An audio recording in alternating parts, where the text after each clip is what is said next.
O jornalismo da Rádio Clube 98, nos últimos dias, trouxe duas matérias mostrando a realidade de praças de Patos de Minas. A primeira foi a praça do antigo Projeto Saci. Já nessa segunda-feira, a reportagem foi chamada na orla da Lagoa Grande para mostrar a situação do local, tanto em infraestrutura, mas também em segurança. Estamos com o comentarista do Sistema Clube, professor Brás Paulo, que vai nos falar um pouco sobre a situação das praças de Patos de Minas. Ô Guilherme, bacana você tocar nesse assunto. Um abraço à nossa audiência, todos aqueles que acompanham a Rádio Clube, o Sistema Clube. O que acontece? Nós temos aí duas dimensões que têm que ser observadas. Uma é reforma e a outra é manutenção. Quando se fala em reforma, nós estamos falando em valores financeiros um pouco mais altos, valores que nem sempre o município dispõe ou prioriza. Esse é um ponto. Mas o ponto particularmente que me chama a atenção é a questão da manutenção, porque é uma questão que já com insistência, há muito tempo, desde a época que eu estava no Legislativo, eu insistia com os governantes da época, olha, façam uma equipe de manutenção, é coisa simples, tanto pode ser terceirizada, quanto poderia ser da própria prefeitura. O que é? Caminhonete, 2 pessoas, madeira, prego, arame, tela, e isso já seria suficiente para resolver questões que vão deteriorando, porque o que arrebenta com a questão pública é a falta de manutenção. Quando uma determinada quadra estraga ali aquele cantinho do gol, e se você pegar naquela mesma semana, levar o gol e soldar, está resolvido. Se aquela tela rompeu 10, 15 dias, você foi lá e fez a manutenção, aquilo aguenta mais um ano. Porém, o pessoal vai deixando deteriorar, até que chega um ponto que não aceita mais manutenção e que só cabe a reforma. Dinheiro para reforma normalmente não tem, mas dinheiro para manutenção é o cotidiano do dia a dia, sabe? São coisas muito baratas. É parafuso, é madeira, é prego, é tela, é arame, é solda, coisas que até a própria prefeitura tem, ou que seria barato se tivesse uma empresa contratada para isso.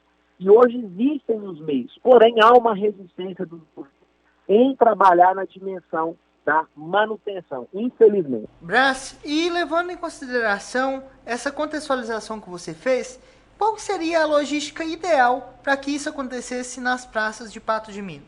Olha, primeiramente, não é difícil você ter um servidor numa moto que faça uma vistoria por setores, né? Ele anda ali nas quadras, por exemplo, do Sebastião Amorim, ali a região onde fica o SESI, ele dá uma olhada naquele ambiente, faz um relatório.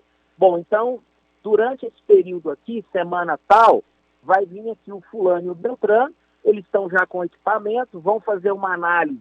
Aliás, às vezes nem precisa da análise do que precisa, porque esse rapaz que passou antes, ele pega o que precisa da manutenção, o pessoal chega já ali, vamos dizer, com as coisas pré-agendadas, e aquele trabalho é muito rápido.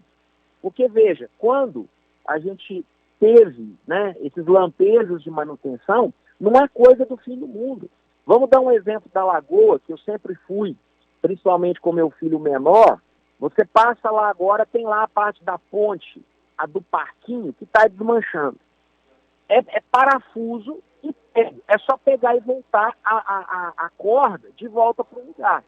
Porém, como não vão e dão essa manutenção, quando forem fazer, não cabe mais a manutenção, o parquinho talvez seja inclusive interditado, e aí você tem que fazer uma reforma que é muito mais cara, porque ao invés de simplesmente recolocar aquela corda, né, aquela teia de corda no lugar, você vai ter que licitar uma nova corda, licitar mais madeiramento, e aí fica tudo muito mais caro, né? E é difícil fazer o executivo entender isso. E não é esse governo, não. São muitos para trás que não têm a percepção do que é a importância da manutenção. É muito parecido com a casa da gente. Quanto mais você deixa consertos para se fazer para frente, mais você acaba aumentando o custo final de uma obra que seria pequenininha.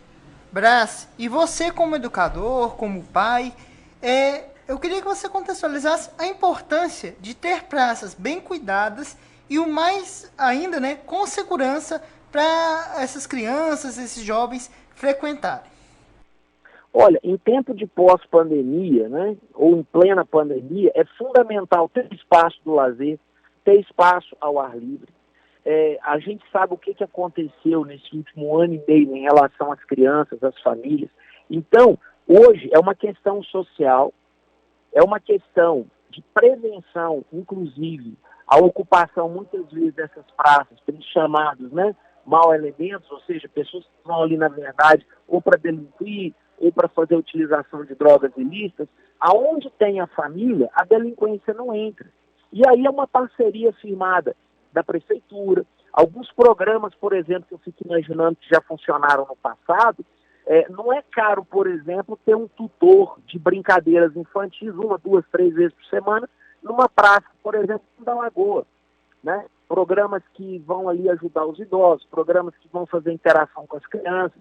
Eu estou batendo nessa tecla do custo, porque tudo que a gente propõe para o executivo normalmente não tem dinheiro. E muitas vezes essas equipes já estão lá. E caso já exista, que se divulgue mais e que as pessoas possam usufruir.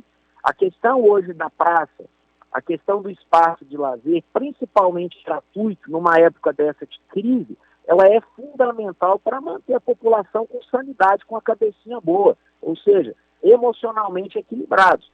As famílias precisam disso. Seria uma grande contribuição do Executivo, sem dúvida. Falando da situação das praças de Patos de Minas, conversamos com o comentarista do Sistema Clube, professor Brás Paulo. Para a Rádio Clube 98, o repórter Guilherme Camargos.